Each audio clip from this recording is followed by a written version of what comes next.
Treasury Secretary Jack Lew, who recently testified before our committee, has called the U.S. economy a well-oiled machine. Taking into account stagnant wages, the lowest labor participation rate since the 1970s, and a national debt of more than $18 trillion, I believe we can do better. I believe we must do better for hardworking taxpayers and those with low and middle incomes. As a business owner of 44 years, I see firsthand the effects of Washington's policies on job creators every single day.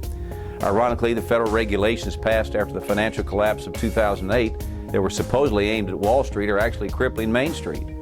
Even though Texas is one of the healthiest economies in the country, my state has 115 fewer banks today than we did just 4 years ago.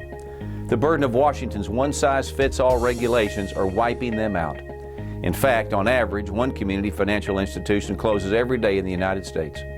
Inefficient regulations are not just hurting community banks and credit unions, but also the customers who depend on them.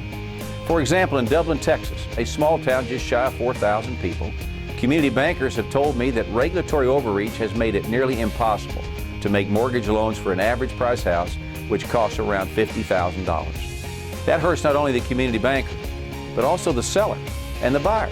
It hurts the plumbers, the electricians, local contractors, and the hardware stores too, who all might benefit from the sale of a home. The list is endless.